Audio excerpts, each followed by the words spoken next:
Kun Raipe pelaa, luonnonlait muuttuu. Siitä moni vieras fani suuttuu. Heitä lätyn vauhtiin jokaiselle.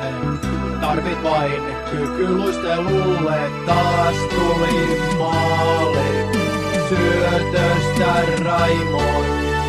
Hei, näitkö Raipen ässät pelin syöttöä? Siitä tosi upeeta lähtyä. Löysin Niemisen takakopalta. Tuntui se ihan uskomattomalta. Raipe se jaksaa, laidan yli Saksaa. On se vaan todellinen ihmemies. Liiankin hyvin se vauhdissa pärjää, vaikka lähenee jo 40. On sillä vielä yläpää kunnossa. Vaikka monta pistettä plattarissa. Joukkue pelaaja henken veren. Ykkösurheilija Tampereen. R-A-I-M-O Raimo.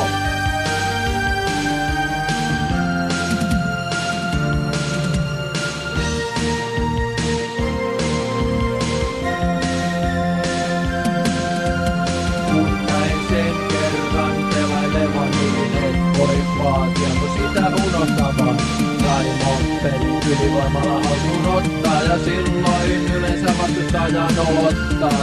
Kis, kis, kis, kis, ota tää kiekko multa. Kis, kis, kis, kis, touhus näistä hapuluta. Kis, kis, kis, kis, länket ai ai ai ai kulta. Kis, kis, kis, kis, Raimo, Mikko, tulta. Hei, näitkö Raipen ässät pelin syöttöä? Siitä tosi upeeta lähtyä. Löysin Niemisen takakolmalta. Tuntui se ihan uskomattomalta. Raipe se jaksaa, laidan yli Saksaa. On se vaan todellinen ihmemies. Liiankin hyvin se vauhdissa pärjää, vaikka lähenee jo 40. On sillä vielä yläpää kunnossa. Vaikka monta pistettä plattarissa, joukko pelaaja henken vereen. Ykkösurheilija Tampereen. R-A-I-M-O Raimo.